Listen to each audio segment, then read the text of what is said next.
Good morning and welcome to the Point. It seems almost impossible, but here we are, our final show before this big election in 2018. For the past several months, we've been talking about the importance of all of the races, from U.S. Senator to governor. Of course, there'll be a new lieutenant governor, too, and Secretary of State and Attorney General. All of those members in the House, 110 of them up for a vote, and maybe as many as 40 new faces there. And up to 75% of the senators who show up in January will be freshmen. It is indeed a very big election cycle, and that's not all. There are 3 proposals that will be voted on statewide, and this morning we'll take a look at some of those. First, Proposal 1. Here's what the ballot language says. A proposed initiated law to authorize and legalize possession, use, and cultivation of marijuana products by individuals who are at least 21 years of age and older, and commercial sales of marijuana through state licensed retailers. Now, this proposal would in part, and this is the ballot language again, allow individuals 21 and older to purchase, possess, and use marijuana and marijuana-infused edibles, and grow up to 12 marijuana plants for personal consumption. It would permit a retail sales tax of marijuana and edibles subject to 10% dedicated to implementation costs, clinical trials, schools, roads, and municipalities where marijuana businesses are located. By the way, cities could opt out. Now, there's more to that language, and you can see it at woodtv.com. But first, our conversation, starting with those who support Proposal 1. It's called the Coalition to Regulate Marijuana Like Alcohol. So, yes on one. One would make marijuana, recreational use of marijuana, legal in the state of Michigan. You are the person who is the spokesperson and supporting that issue. Tell me why. Well, from our perspective, just like the prohibition of alcohol, the prohibition of marijuana has been a complete failure. And by that I mean it's failed to stop people from consuming, it's led to unsafe and untested products on the market, and it's enriched criminal organizations, just like what happened with alcohol. It's essentially done more harm than the substance is designed to protect us from. So, and when you look at our arrest rates in Michigan, we arrest 20,000 people a year in this state, and the vast majority of those arrests are for low-level possession, 70% or more for a quarter of an ounce or less. And those arrests and that enforcement of prohibition is costing our state $90 million a year. And we think that's a vast waste of our law enforcement resources. And when you look at the other states that have legalized, their law enforcement are able to spend their time more effectively. And by that I mean Washington State University has done a study that shows that Colorado and Washington police officers are solving crimes faster in those states compared to states without legalization. So this is about being fiscally responsible and using our law enforcement resources more responsibly. It's also about generating new tax revenue for our state. This proposal would tax marijuana for adults 21 and older at 10% plus the 6% sales tax. And the state of Michigan estimates that $287 million could be generated per year once we legalize and get the system up and running. And we're not going to claim by any means that that's going to solve all of Michigan's problems. That revenue would go to our roads, our schools, and our local governments. But $287 million is by no means chump change, and it's a whole lot more than the zero we're collecting today. The people that would oppose this would say, but yes, you'll incur more costs. They point to car accidents and those kind of things that they say have escalated in some of those other states. Do you have evidence to that? So we have a track record from the states that have already gone through this. We have 9 other states that have legalized, and what they've found is teen use does not increase. Car accidents, according to the American Journal of Public Health, traffic fatalities are no different in states with legalization and states without. What we're going to find is that people have more civil liberties and personal freedom. We're going to stop wasting law enforcement resources on unnecessary arrests. And we're going to generate new money for our roads, our schools, and our local governments. And every time the state does its budget, those are the 3 areas that are always crying out for more funding. And it's no secret how bad our roads are and how our schools need more money. We're not going to fix all of our roads with this initiative. We're not going to solve all of our school funding problems. But it's far more money than we're collecting today. When you go around and talk about this, we were talking about this earlier, and you go around and talk about this, do people see this as revenue generation? Because you mentioned that or more personal liberty? Which one of these do they think is more? I think what it boils down to is they recognize that our current system of marijuana prohibition just isn't working. They see that people are using marijuana in the state now. Marijuana is here in Michigan. It's going to be here whether Proposal 1 passes or fails. And the question is whether what we're doing now works. And most people understand that we're causing more problems with prohibition than what the substance is trying to protect us from. And when you look at things like the addiction rates of marijuana, 9%, according to the National Institute on Drug Abuse. That compares to 15% for alcohol and more than 30% for tobacco. So this is a product that's less addictive and safer than either alcohol or tobacco, yet inexplicably remains illegal. And so most people are just kind of throw their hands up and say, what's the big deal? What does this do to businesses that are looking to hire people? And again, I appreciate both sides have their points of view on this, which is why I asked the question. But what does it do to drug testing, for example, in the workplace? Because many businesses do have a prohibition on having drugs in your system, and that might not change necessarily. Right, and workplace safety is a critical issue, and that's why we met with the Chamber of Commerce and the Small Business Association and other interest groups and asked them how we could make this proposal better. They said workplace safety is critical for us, and that's why this initiative very specifically maintains the business's rights to enforce their workplace safety programs. They can ban employees from using, they can test them, and they can discipline them if needed. Workplace substance abuse and workplace safety issues are something that businesses are already dealing with today, and they're going to deal with whether marijuana is legalized or not. And this initiative just gives them the right to continue exactly what they're doing. So what is your wrap up when you're talking with folks and you want to close the deal, or you're at least closing your comments? What is the case you make for legalization in Michigan? Well, I would just reiterate the fact that marijuana prohibition hasn't worked. It's been clear. Marijuana is here in Michigan. It's not regulated, and that's why we need to make sure the products are safe, that we keep it out of the hands of children, and that we're licensing and regulating businesses in a way to make sure that they're operating responsibly. So we can stop unnecessary arrests, we can generate millions of new tax dollars, and use our law enforcement resources far more effectively. That's one side of the issue, and on the other side, a group called Healthy and Productive Michigan. They think Proposal 1 is a bad idea, and the president of that group, Scott Greenlee, explains why. Proposal 1 is a proposal that would allow recreational use of marijuana in the state of Michigan, making us one of a handful of states that's started down that road. You and your group oppose it? Absolutely. Why? Well, it's an important distinction you brought up too, that this is only recreation. This is the folks who want to get high and alter their mind. It's not anything to do with medical marijuana, and voters need to understand that people who use medical marijuana will not be impacted with a no vote. But this particular proposal is written particularly poorly as you compare it to the other states that have gone down this road. For example, you could have more marijuana on you and in your home in Michigan, if this passes, than any other state that's done recreational marijuana. In fact, 2.5 ounces could be on you at all times. And to give your viewers an idea what that looks like, it's a lot more than 2.5 ounces out of the bottom of a soda can or something like that. It's enough for about 400 cigarettes, from what they tell me, which obviously would be probably for more than personal use.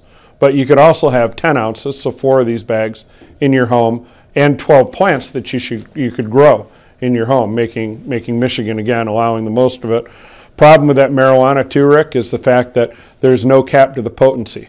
So it could be up to 99% THC versus Woodstock weed, as people call it, which was maybe 3 to 5% THC. So a much stronger, much more potent variety, and a lot more of it around. Two things. Let's first of all clear up what was in that bag was not marijuana. That's correct. Just for our viewers. That's correct. It's parsley. Yeah. So it would. We can make some chicken soup, but we can't alter our minds. Yeah. And so the other question then is, obviously you oppose it for the reasons you just said. Yep. But those who support it will say, well, look, we already have alcohol, which also alters people's mind, and we're going to tax this so it creates a revenue stream. So 2 things. First of all, it's not anything like alcohol. There are medical studies that show marijuana is worse than alcohol and alcohol is worse than marijuana. Regardless, if something alters your mind, it's probably not good to embrace it and to have more of it around. But the tax revenue argument is one that's ridiculous. So the pro-pot guys have now corrected their original $200 million a year tax projection, which, by the way, was a gross number, no expenses coming out of that, like a whole new State Department to oversee it, increased law enforcement costs, things along these lines. They've corrected it down to about $100 million a year, or $520 million over the first 5 years is how they market it, so it sounds a little better. Now, Rick, the state budget is $57 billion. $100 million is 0.0017 of 1%. And that's a gross number there again. So when you balance that with the side that there's going to be more drug driving, like there has been in Colorado, more emergency room visits, the cost to human life isn't worth it. But how about the auto insurance rates? I don't know anybody in Michigan that's happy with the auto insurance rates we're paying. And guess what happens in states that legalize recreational marijuana? Because of the increased accidents, because of the increased dangers, the insurance companies, of course, increase rates. The last thing Michigan needs to do, especially the drivers who aren't even partaking in this, would be to pay more for their auto insurance. You mentioned something interesting, and that is another state agency or some state facility that would oversee this. Is that outlined in this proposal? Do we know what that would look like? We don't know what it would look like because, unfortunately, the proposal is 6,500 plus words. So voters, per Michigan law, will only see 100 words on the ballot so that they can get through the ballot. And the Secretary of State's office and the Board of Canvassers did a great job of coming up with 100 words. But let's face it, if you have 6,500 fairly ambiguous at point words, it's difficult to get it into 100 and have it make sense and cover everything voters would want to know. That's one of the many reasons that even some pro-pot people say this isn't the proposal. Folks ought to vote this down, and then it should be considered with the legislature or possibly with a different, more reasonable proposal in future years. One of the things that's always difficult when you're using other states as an overlay is to get good, clean data and information. What is, to the degree that you can quantify the data from a place like Colorado? You talked about more drugged driving and more hospital visits. Yep. How do you quantify those? So those are obviously the human cost is something that's real, and I don't offset dollars for human cost. But there's many other problems, like the fact that employment has taken a real hit in the state of Colorado. One of the many reasons that the opponent committee name is inaccurate is alcohol and marijuana are very different substances. With alcohol, if we had a beer tonight and watched the World Series, we'd go to the bathroom in the morning and it'd be out of our system. If we did marijuana while we're watching it, it would still be in our system 15, 20, 25 days later. It does not exit the system, and there's no roadside test and there's no employment test that can tell how recently you used or if you're impaired. So a lot of companies are going to really increase the number of drug tests that are done, and it makes sense. You don't want your school bus drivers, your long-haul truckers, your emergency personnel, people operating heavy machinery. You don't want that impaired even slightly. Of course, other companies will choose to be drug-free. So there's been a huge problem in getting people to initially pass drug tests in Colorado, and also a huge problem in retaining talent long-term. It's why there's no business organizations in the state that think this is a good idea, and by the way, no law enforcement. Everybody is either on our side and telling citizens to vote no, or they're not speaking to the issue because some of them have rule issues that they can't weigh in on these type of things. Again, the full ballot proposal language and links to both of those groups, those who oppose and those who support, can be found at our website at woodtv.com. And when we come back, another proposal. This time it would deal with how districts are drawn for the U.S. House, State House, and State Senate races. It's Proposal 2. We'll talk about that next. To the Point. Welcome back to the Point. This morning we're giving you opposing views of two proposals, Proposal 1 and 2, that will be on the ballot on Tuesday. Now, you may have already sent in your absentee ballot, and if you have, this will just be a refresher course. But for those of you who are yet to decide, we want to give you an idea of what that ballot language looks like. So this is Proposal 2 and what it will say on your ballot.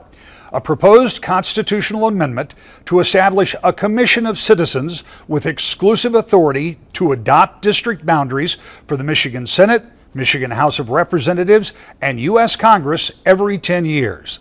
The proposed constitutional amendment would create a commission of 13 registered voters randomly selected by the Secretary of State, 4 each who would self-identify as affiliated with the 2 major political parties, Republican and Democrat, and 5 who self-identify as unaffiliated with major political parties. Now, there is more language that you will see on your ballot. You can also go to our website and read it right now, but don't do that. Listen to the 2 folks who either want you to vote for or against Proposal 2, starting with this spokesperson. For voters, not politicians, as simply as you can, tell me what you believe this proposal would do. So right now in Michigan, our representatives and which communities are lumped to have which representatives are redrawn once every 10 years after the census. The status quo is that politicians, lobbyists, and special interests go behind closed doors, draw up these maps to try and guarantee election results based on political parties. But Proposal 2 will actually bring that entire process out into the open and put voters, not politicians, at the center of it. It'll be a 13-member commission with Democrats, Republicans, and independents who will have to compromise and listen to the people of Michigan when they draw these lines. The concept, I'm sure for most people, sounds good. Devil is very often in the details. So where do these 13 people come from?